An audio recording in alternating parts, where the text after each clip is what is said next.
संस्थापकाय च धर्मस्य सर्वधर्मस्वरूपिणे अवतारवरिष्ठाय रामकृष्णाय ते नमः।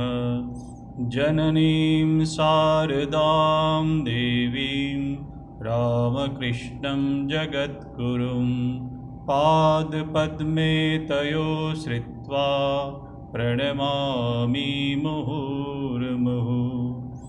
नमस्ते यतिराजाय विवेकानन्दसूरये सच्चित्सुखस्वरूपाय स्वामिने तापहारिणे।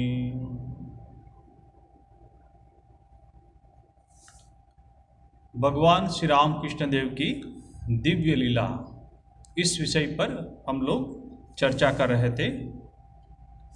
तो पिछले शनिवार को हम चर्चा कर रहे थे कि अवतार पुरुषों की बाल्य अवस्था से ही भाव तन्मयता, इस विषय में चर्चा हो रही थी। इसमें हम लोग ने देखा था कि भगवान श्री कृष्ण, बुद्धदेव, श्री ईशा, शंकराचार्य और चैतन्य महाप्रभु, ये जितने भी अवतार हुए हैं उसके जीवन में भी बचपन से ही ऐसी भाव तन्मयता का उदाहरण हम पाते हैं। तो अब हम देखते हैं कि भगवान श्री रामकृष्ण देव में कैसी ये भाव तन्मयता हुई थी। बहुत ही अल्प समय में, अल्पकाल में, बहुत छोटे थे वो, लगभग उनकी 6 वर्ष की आयु में ही श्री रामकृष्ण देव के प्रथम भाव समाधि की घटना, तो उसके बारे में हम चर्चा करेंगे। श्री रामकृष्ण देव के जीवन में भी इस प्रकार की घटनाओं का अभाव नहीं है। किस प्रकार की? समाधि, भाव समाधि की। दृष्टांत स्वरूप कुछ घटनाओं का हम यहाँ पर उल्लेख कर रहे हैं। कौन कह रहे हैं? श्रीमद स्वामी शारदानंद जी महाराज।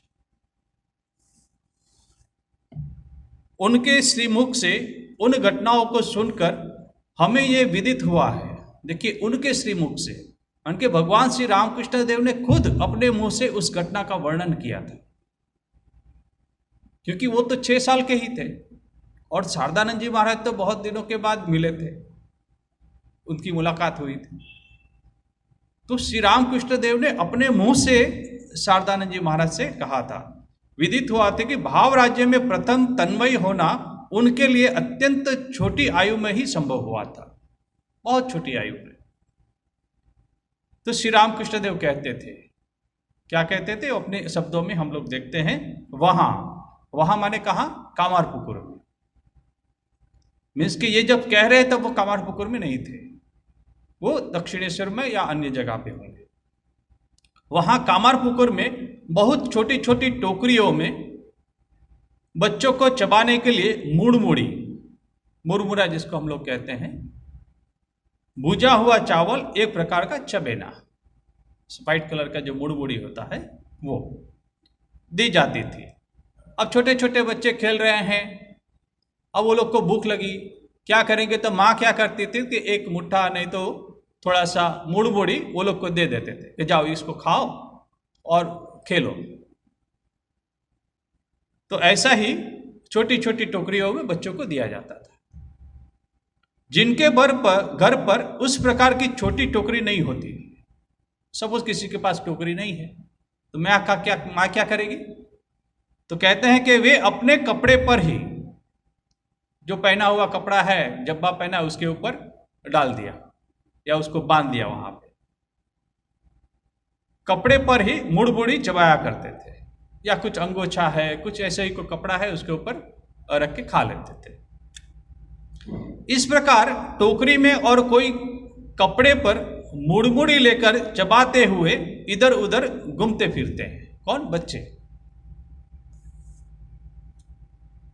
जेठ या आषाढ़ महीना था, ये बारिश की सीजन थी उस समय। उस समय मेरी आयु 6 या 7 वर्ष की थी, श्री रामकृष्ण देव खुद कह रहे हैं। एक दिन प्रातःकाल उसी प्रकार छोटी टोकरी में मुड़मुड़ी चबाता हुआ जंगल में खेत की मेड़ पर होकर मैं जा रहा था।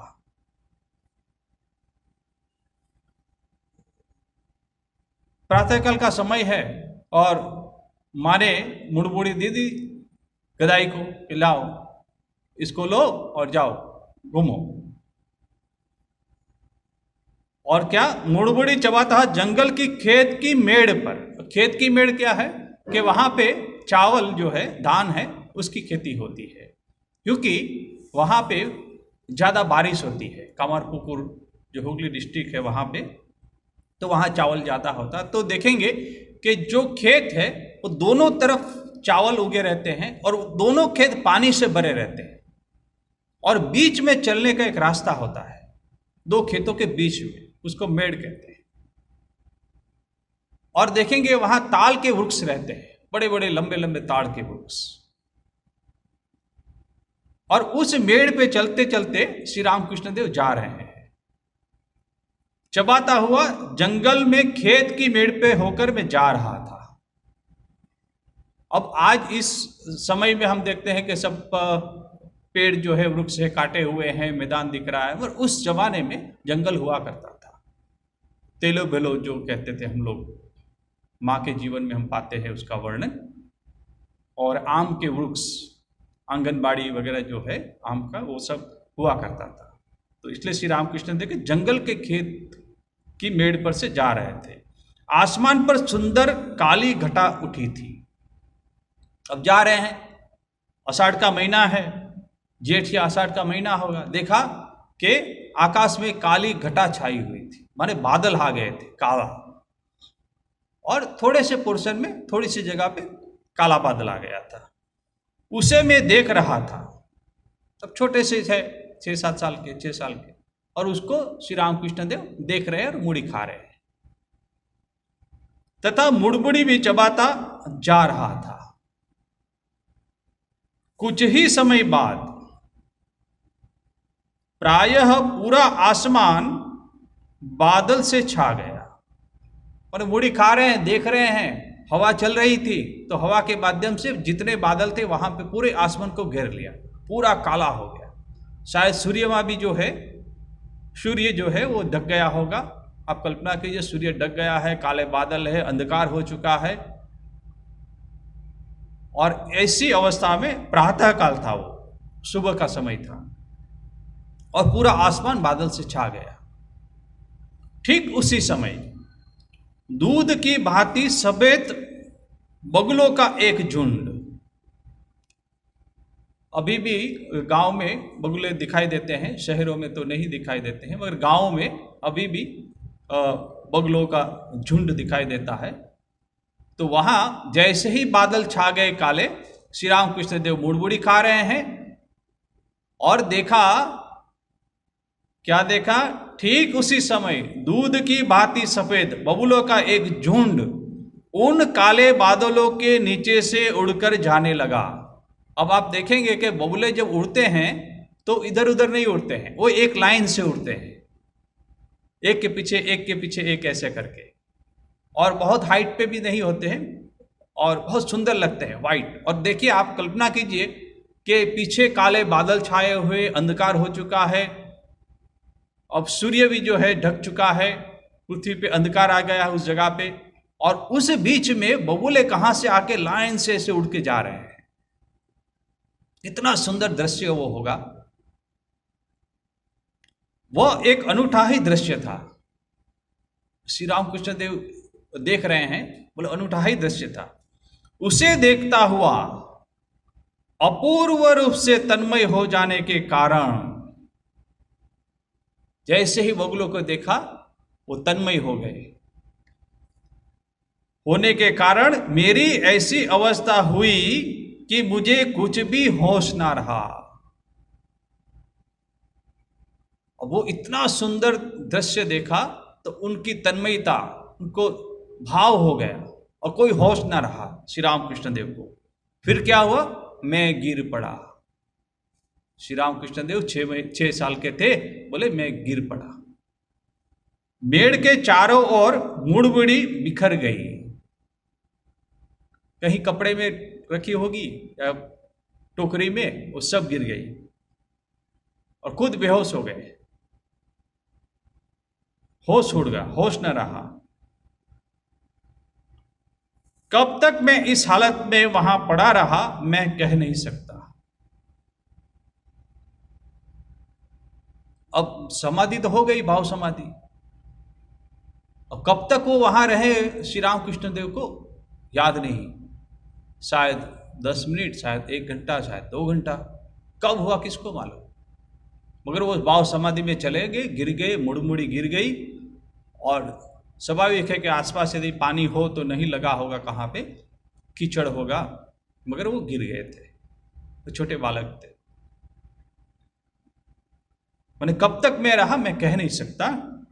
तो फिर क्या हुआ, तो उस रास्ते से यदि कोई लोग जाते आते होंगे तो लोगों ने जब देखा, कोई आते जाता होगा, अरे ये बालक कौन है, यहां गिरा है, दूर से देखा, क्या हो गया। तो लोगों ने तब मुझे उठाकर घर ले आए। अरे ये तो गदाई है, बोले। अरे क्या हुआ उसको, देखो गिर गया, फिसल गया होगा। वो लोग को तो पता नहीं क्या हुआ, बबलूते उड़ के चले गए, बादल भी हट गए होंगे बहुत देर के बाद। अब इसको क्या हुआ, मूर्छित क्यों हो गया गदाई।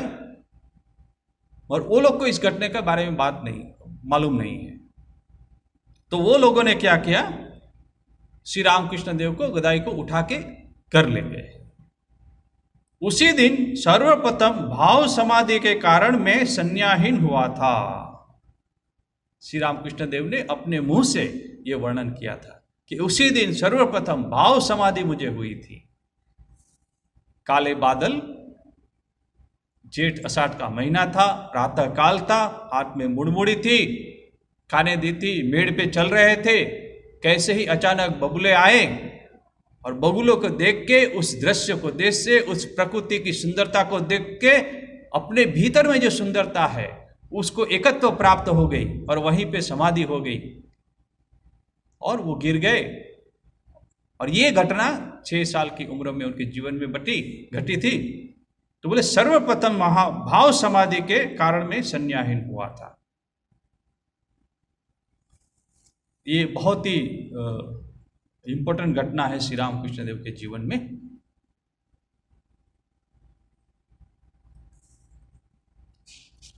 कि चित्र जो है ना, किसी एक ने बहुत सुंदर चित्र बनाया था, बहुत ही सुंदर। और वो चित्र कहां पे बिक्री के लिए रखा गया था। अब वो आर्टिस्ट बहुत ही महान आर्टिस्ट थे और बड़ा चित्र था, बहुत सुंदर था, उसकी बहुत कीमत आने वाली थी। तो वहां पे बिक्री के लिए लगा था, सब बोली लगा रहे थे। जब एक व्यक्ति ने उसको देखा तब देखता रहा। उसके बाद जब ये ऑक्शन खत्म हो गया तब उस चित्रकार को उस व्यक्ति ने पूछा, बोला उसको कि देखो तेरे चित्र में यहां पे थोड़ी सी भूल है, यहां पे थोड़ा करेक्शन करो। तो चित्रकार आश्चर्य में पड़ गया, बोले मैं विश्व का महान चित्रकार हूं और ये जो गलती है, जो भूल मुझे भी दिखाई नहीं दी, आपको कैसे पता लगा। तो बोले चित्र जो है, वो चित्र जो है उसका अर्थ क्या है। बोले चित्र जो है पहले तुम्हारे मन में था और उसके द्वारा तुमने अपने हाथों के द्वारा उसको पेंटिंग किया।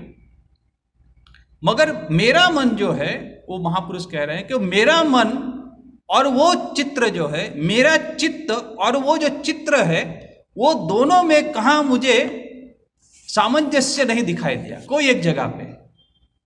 मेरे पवित्र मन में और उस चित्र में कुछ त्रुटि दिखाई दी, इसलिए तुरंत मुझे पता लगा कि वहां पे ये भूल है, उसको करेक्शन करो। तो चित्र और चित्त, ठीक वैसे ही श्री रामकृष्ण देव का जो पवित्र मन है बचपन से, और जो प्रकृति के जो सौंदर्य है, जो अंदर जो आत्मा है उसका जो सौंदर्य है, दोनों एक हो गए और महासमाधि में, भाव समाधि में वो संज्ञाहीन हो गए। हम लोग भी कहां जाते हैं तो जैसे हिमालय को देखते हैं, पूरा बर्फ छाया हुआ है, वाइट है, एकदम सफेद है, और हम लोग हाँ करके खड़े हो जाते, कितना सुंदर है। कि हमारी भीतर की जो सुंदरता है, आत्मा की जो सुंदरता है और प्रकृति की सुंदरता से जब हम मेल कर जाते हैं, तब हम लोग अपने शरीर का जो बोध है वो भूल जाते हैं और हाँ करते हैं, कितना सुंदर है। समुद्र को देखते हैं तो भी हम लोगों को कितना विशालता, समुद्र मीन्स विशालता, इतना विशाल समुद्र, अनंत समुद्र,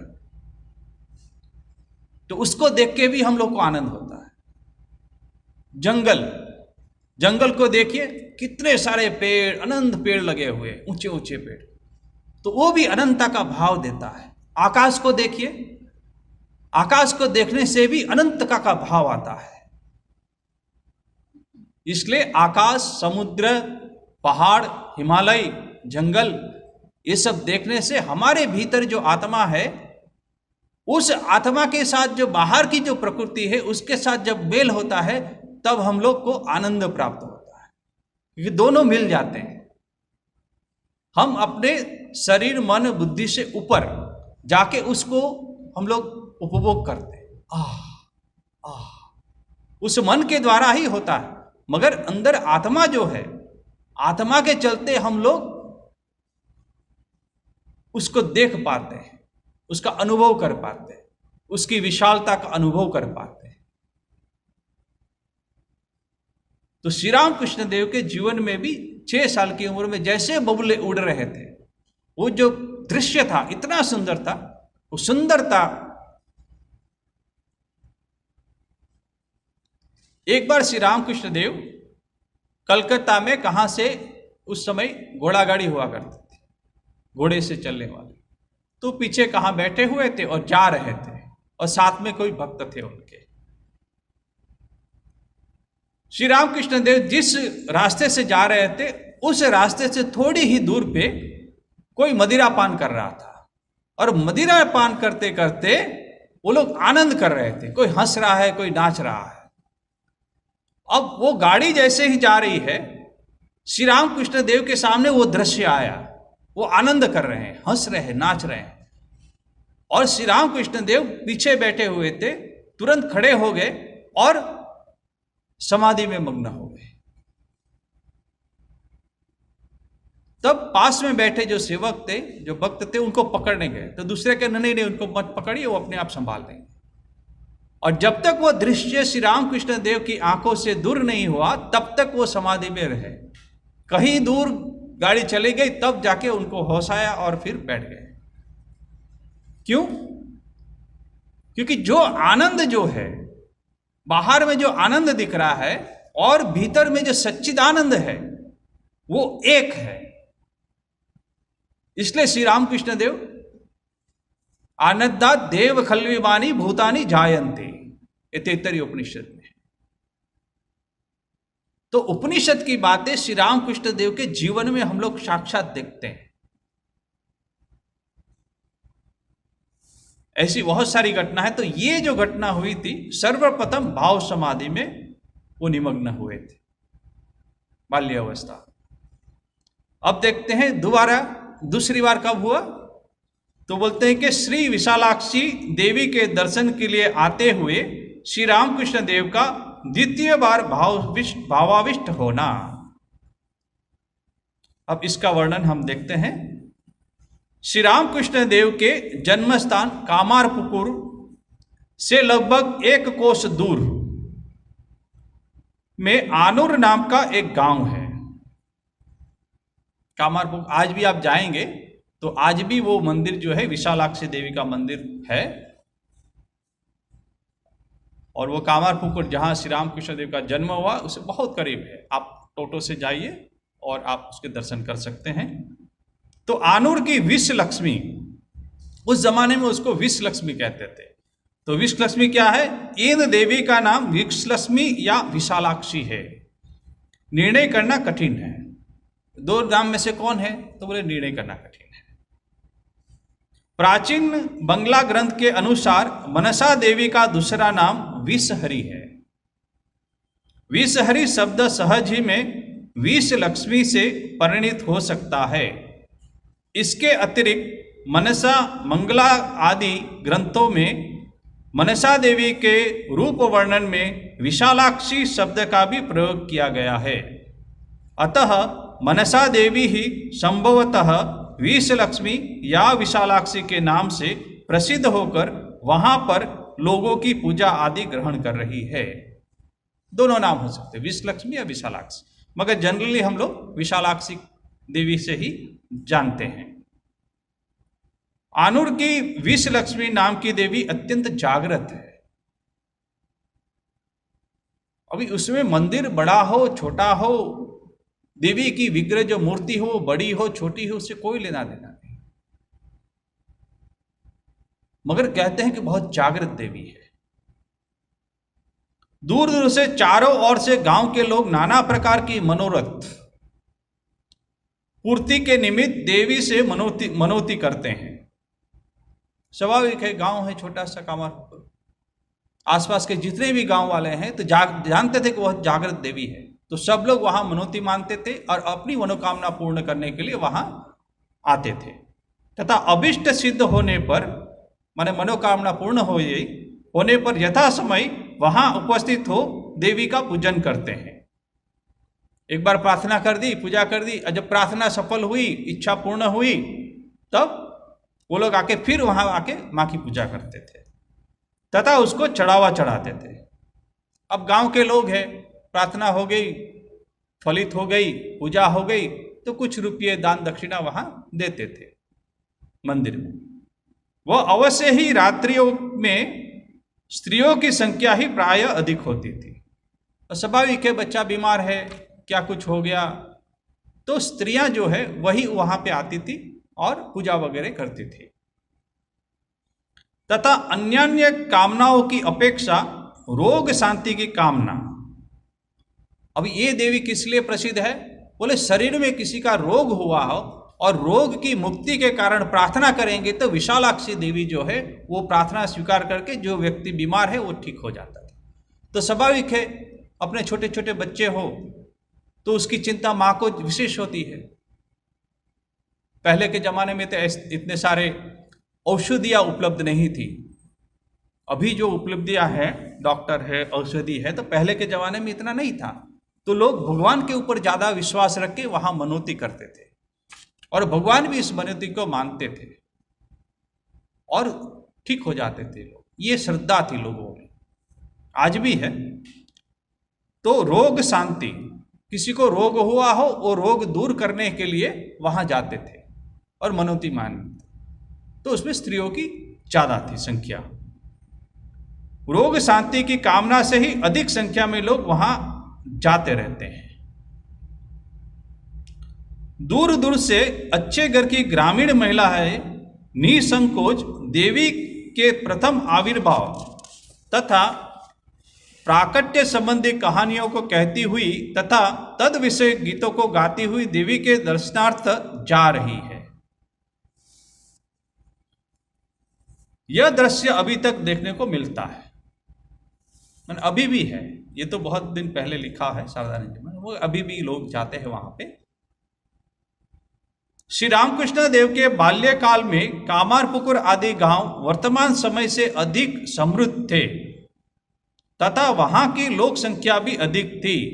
यह बात, अभी कामारपुकुर बहुत समृद्ध था उस समय में, तो कैसे पता लगेगा? तो बोलते हैं कि वहां के जनशून्य जंगलों से भरे हुए टूटे फूटे मकान, जीर्ण तथा परित्यक्त देव मंदिर, रास चबूतरों आदि के देखने से भलीभांति विदित होती है। इसलिए हमारी यह धारणा है कि उस समय आनूर की देवी के दर्शक यात्रियों की संख्या भी बहुत अधिक होती थी। बहुत लोग आते थे वहां पे, मगर अभी नहीं है, पहले बहुत आते थे बोले। तो क्यों, कैसे पता लगता है? तो इस कारण के। अब ये देवी के मंदिर का वर्णन करते हैं, कहते हैं मैदान में खुले आकाश के नीचे। अब ये कैसी अद्भुत घटना है।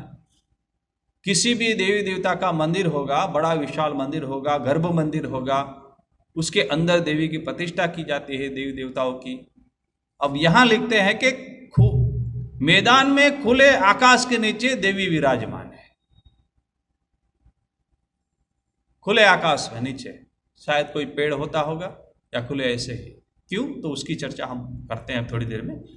धूप तथा वर्षा से बचने के लिए किसान लोग प्रतिवर्ष, अब खुले आकाश में है देवी का विग्रह, अब धूप आती है गर्मी में, बारिश हो रही है, तो क्या करेंगे, तो बोलते हैं कि किसान लोग, आसपास के जो गरीब लोग हैं किसान लोग, प्रतिवर्ष साधारणतया पत्तियों से उस स्थान को आच्छादित कर देते थे। बस थोड़ा सा लकड़ी का खंभा लगाया, ऊपर थोड़ी पत्तियां डाल दिया तो धूप नहीं लगेगी या थोड़ी बारिश नहीं लगेगी। मगर पक्का मकान या ऐसा ईंट से बना हुआ मंदिर नहीं है मैदान में, उसका भी एक कारण, वो भी आएगा। किसी समय यह ईंट का बना हुआ था मंदिर था, किसी समय ईंट का बना हुआ था, क्योंकि खंडेर था, कहीं टूटा हुआ देखा जाता है, और अभी खुले मैदान में है। इसका परिचय समस्थित भग्न स्तूप से मिलता है। ये टूटा हुआ कुछ पिलर दिख रहा, ईंट का कुछ दिख गया तो पता लगता है कि यहाँ पे भव्य मंदिर था पहले। इस मंदिर के संबंध में गांव के लोग कहते हैं कि देवी ने अपनी इच्छा से ही उसे तोड़ दिया है। अब देखिए, अब देवी अंदर थी भव्य मंदिर में, अपनी इच्छा से देवी ने उस मंदिर को तोड़ दिया। अब वो बैठी है देवी विशालाक्षी मां बाहर में खुले मैदान में। तो उसकी क्या घटना है, कहते हैं गांव के ग्वाल बाल देवी के प्रिय साथी है। अब छोटे छोटे बच्चे और वहां खेलते रहते हैं, और वो खेलते हैं तो देवी जो है वो देवी उसको देख रही है कि छोटे छोटे बच्चे खेल रहे हैं, और देवी के प्रिय साथी है, और भगवान के भी साथी है छोटे छोटे बच्चे।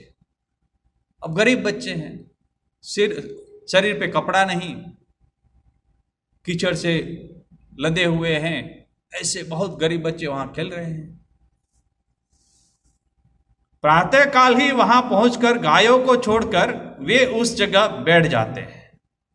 कौन, ये लड़के सब छोटे छोटे, घर से बोल दिया जाओ ये गायों को चरा के ले आओ। अब बच्चे तो गए लाठी लेके गाय को लेके, अब गाय को तो छोड़ दिया, अब बोल के क्या करेंगे, तो यही विशालाक्षी देवी के आसपास वो लोग खेलते रहते थे, और विशालाक्षी देवी के साथी है। देखिए, गांव के ग्वाल बाल देवी के प्रिय साथी है, ऐसा नहीं लिखा है कि गांव वाला के प्रिय साथी है विशालाक्षी देवी, देवी के प्रिय साथी है ऐसा लिखा है। इसलिए देवी वो ग्वाल वालों को पसंद कर रही है, वहां घूम रहे हैं, खेल रहे हैं, और मां अंदर से देख रही है।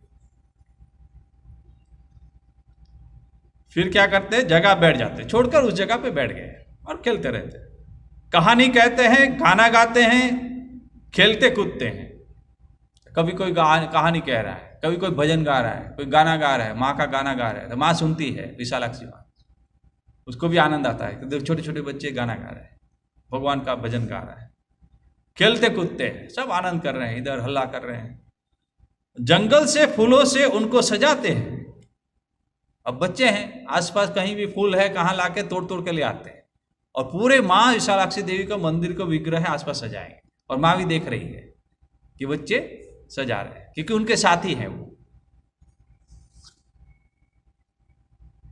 ये अभी की घटना है, ज्यादा साल नहीं हुआ है, ये 4000 साल पहले का कहानी नहीं, ये पुराणों की कहानी नहीं है, अभी की है।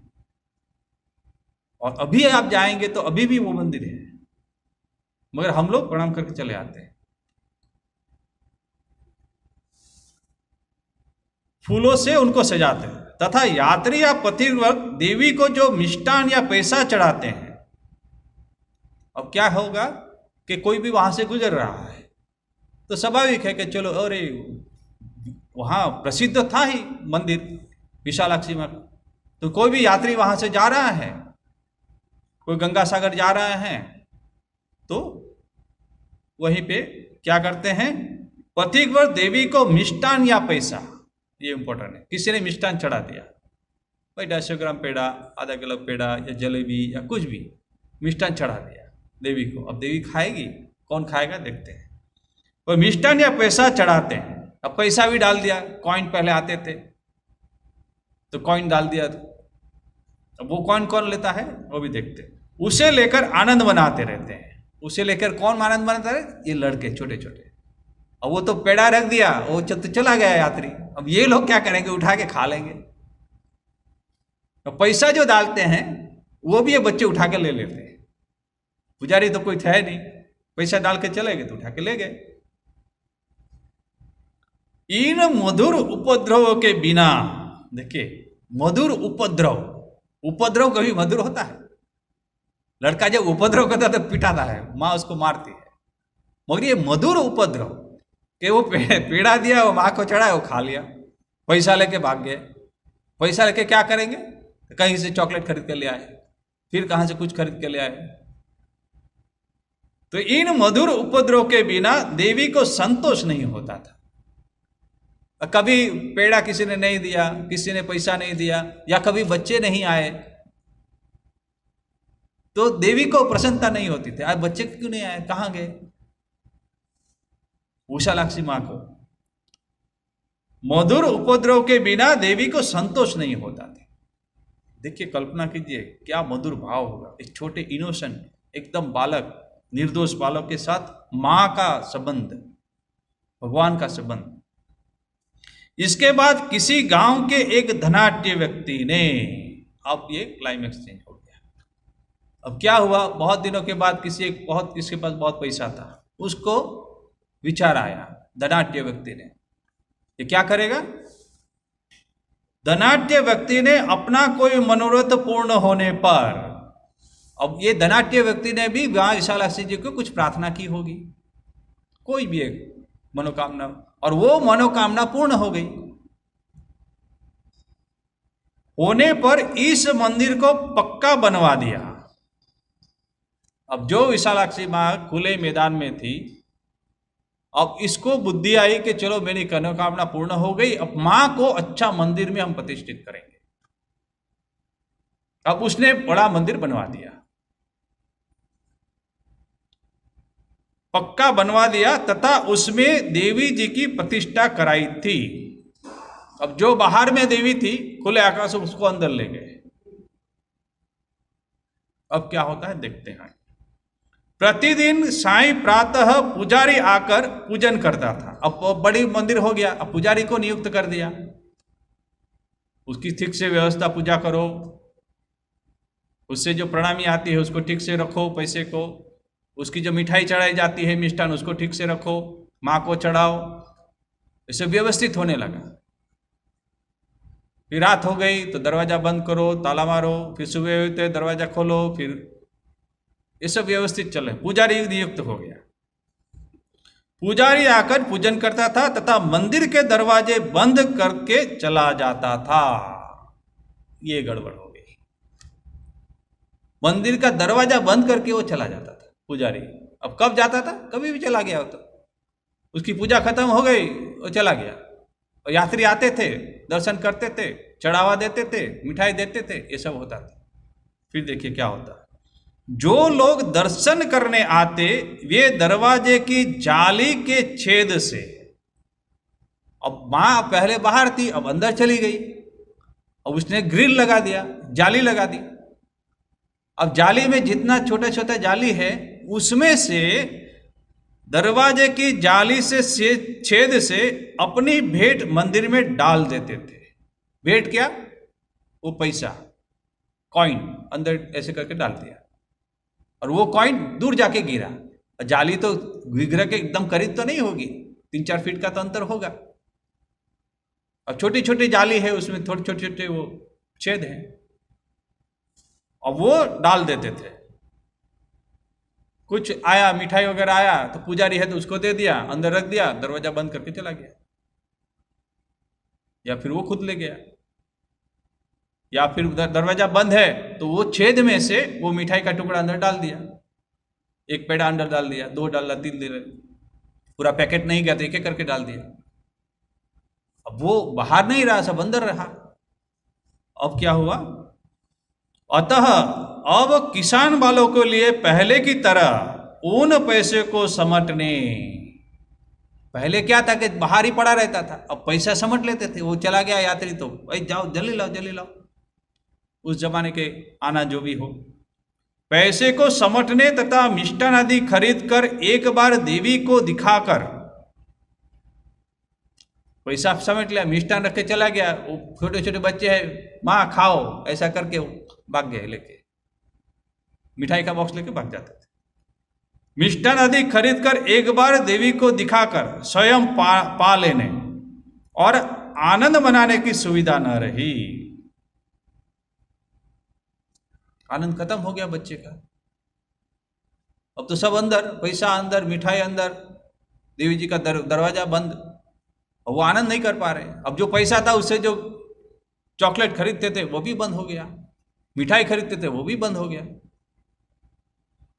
और मिठाई खरीद के लाए, देवी को दिखाया, वो भी बंद हो गया, सब कुछ बंद हो गया। अब क्या हुआ?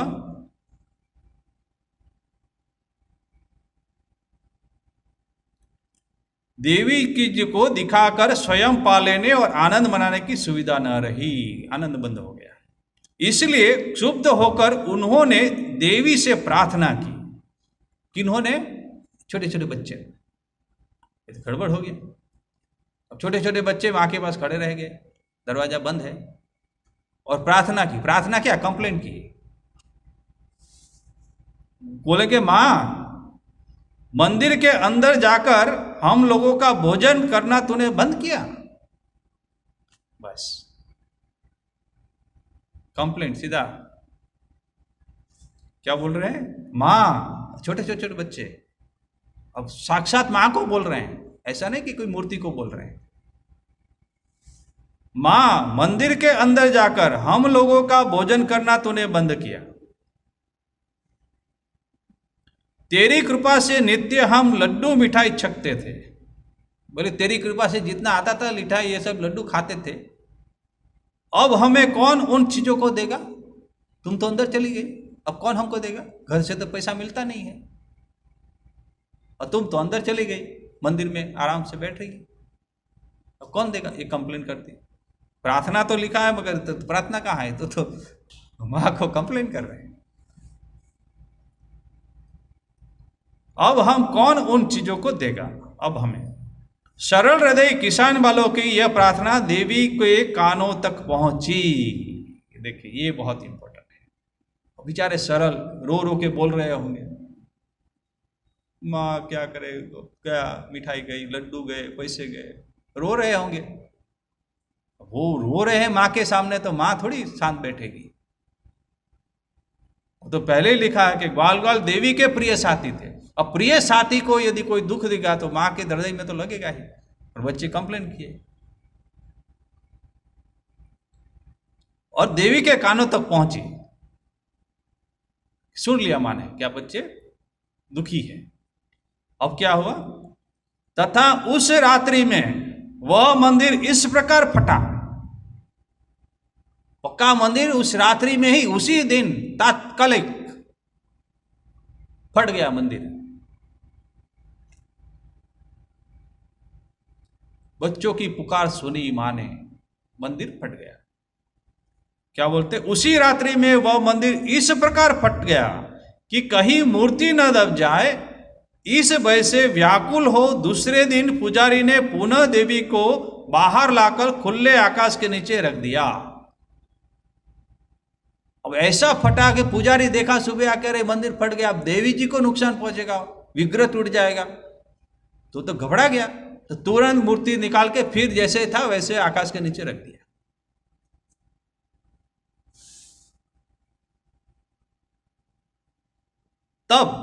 तब से जब किसी ने फिर इस मंदिर बनाने की चेष्टा की है, माने एक बार तो फटा, पर्चा दिखा दिया मां ने कि हमारे छोटे जो बेटे हैं, छोटे छोटे लड़के, उसका मिठाई लड्डू बंद मत करो।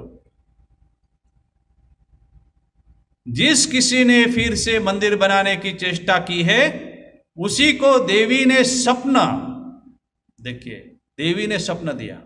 क्या कहा? अथवा अन्य उपायों से यह अवगत करा दिया। स्वप्न दिया नहीं तो कुछ और उपाय के द्वारा, जिसने भी बनाने का संकल्प किया कि मंदिर अब हम पक्का बनाएंगे, मेरी मनोकामना पूर्ण हुई है। अवगत करा दिया है कि यह कार्य उन्हें अभिष्ट नहीं है। मुझे ये अच्छा नहीं लगता है कि तुम उठा के मुझे मंदिर में जाली के भीतर में बंद करके पुजारी नियुक्त करके रखो। ये सपना में देते थे, दर्शन देते थे और उसको अवगत कराते थे कि बोले मुझे यही अच्छा लगता है, ग्वाल वालों के साथ, मेरे साथी के साथ बाहर में, चाहे धूप हो या बारिश हो या जो भी हो, मुझे वहीं रहना है। अब क्या कहा?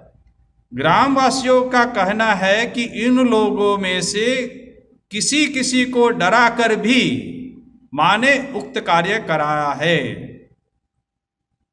अब किसी किसी को फिर इच्छा हो गई कि हम बनाएंगे, फिर मां सपनों में उसको डराती है और उसको मना करती है।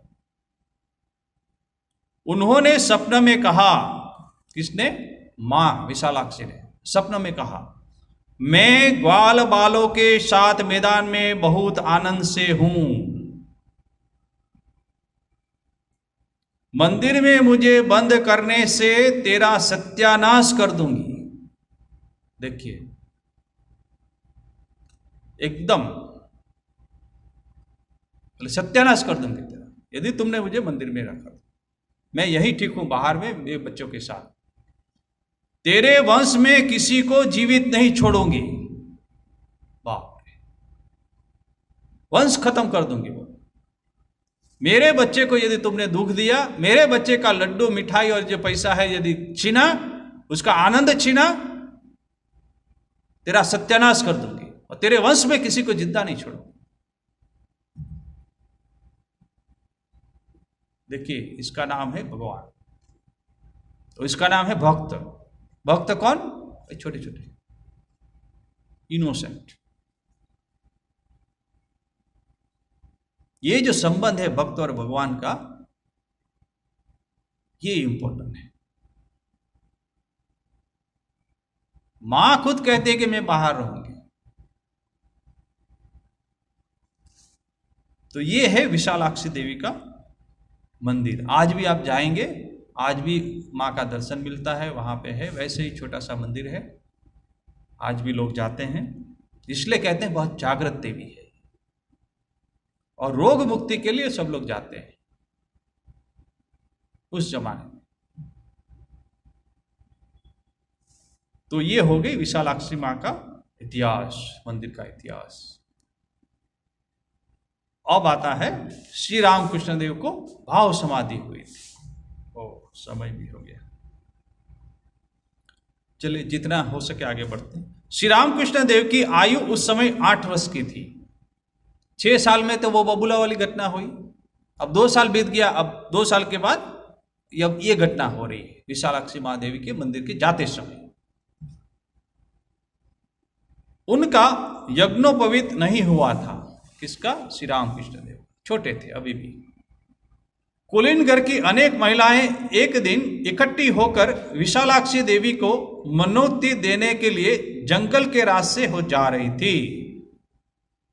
बहुत सारी महिलाएं हैं। अब देखिए, पहले ये यहां भी है कि मनोती मांगते थे रोग मुक्ति के लिए, और यहां फिर ऐसी ही कोई मनोती मांगने के लिए गांव की महिलाएं एकत्र होके फिर जा रही हैं विशालाक्षी देवी के मंदिर में, जंगल से रास्ते होके। उस समय जंगल हुआ करता था। श्री रामकृष्ण देव के अपने परिवार की भी 2 महिलाएं तथा गांव के जमींदार धर्मदास लाहा की विधवा पुत्री प्रसन्न, ये प्रसन्न जो है वो श्री रामकृष्ण देव को बहुत ही श्रद्धा करती थी, उसको ईश्वर समान मानती थी। और श्री परिवार की 1-2 महिला और ये धर्मदास लाहा की विधवा पुत्री प्रसन्न भी उन लोगों के साथ थी। प्रसन्न की सरलता, प्रसन्न कौन है? तो प्रसन्न की सरलता, धर्मपरायणता, पवित्रता तथा निरअहंकारिता के बारे में श्री रामकृष्ण देव की उच्च धारणा थी, वो भी बहुत अच्छी थी।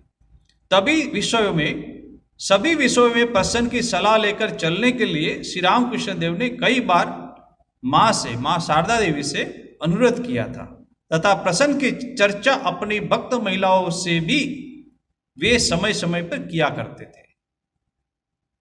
प्रसन्न का भी श्री राम कृष्णदेव पर बाल्यकाल से ही अकपट स्नेह तथा बहुधा वे उनको यथार्थ में गदाधर ही मानती थी।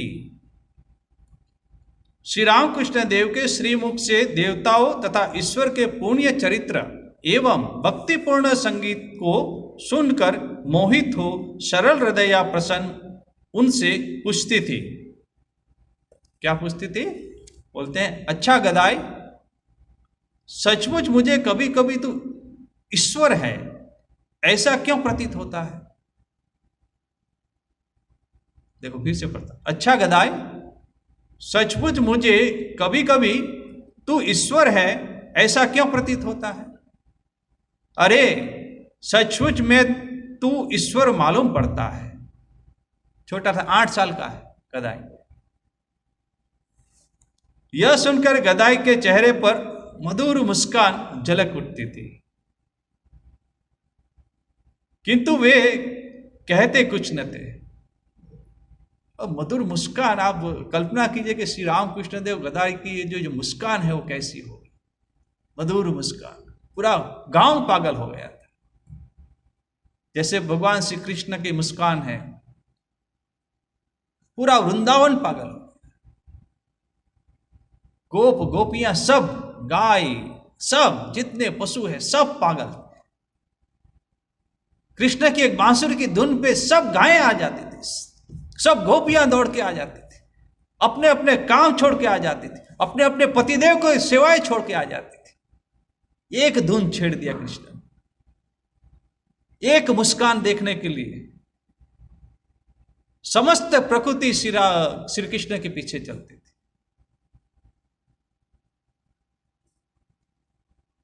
वो श्री रामकृष्ण देव की मुस्कान देखने के लिए कैसी होगी वो मुस्कान, स्वयं भगवान की मुस्कान, कैसे हंसते होंगे, कैसे वो चलते होंगे,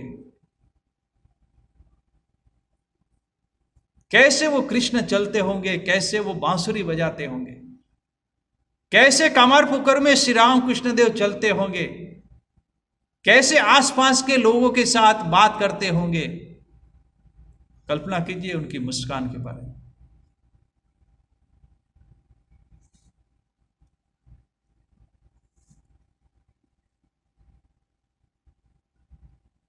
यह सुनकर गदाई के चेहरे पर मधुर मुस्कान छलक उठती थी, किंतु वे कुछ कहते न थे अथवा अन्य विषयों की चर्चा कर उन्हें बुलाने की चेष्टा करते थे,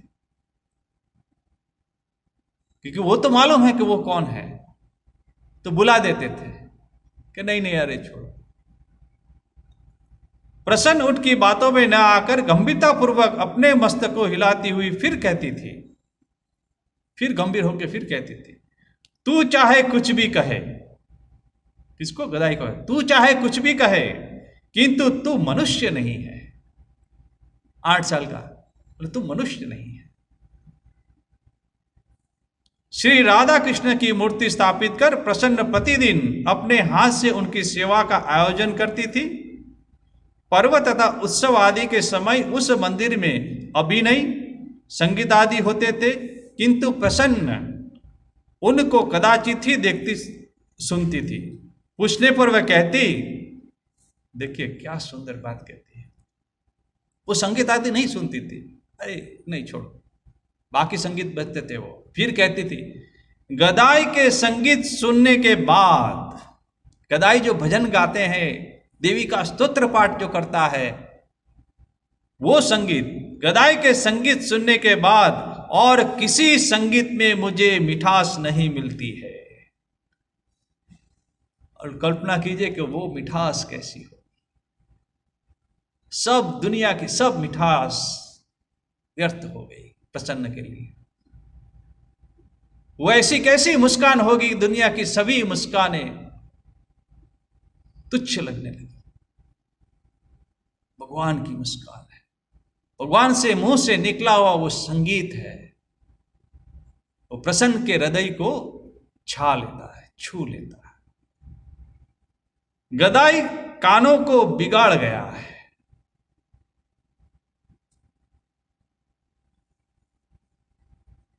बहुत दिन बाद ये बोले थे।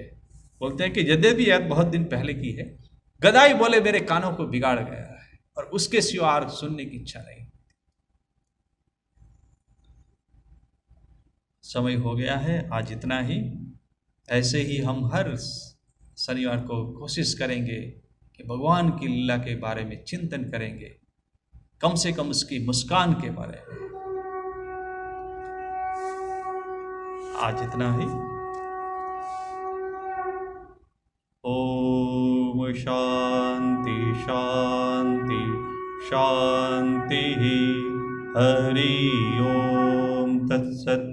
श्री राम कृष्णार्पणमस्तु।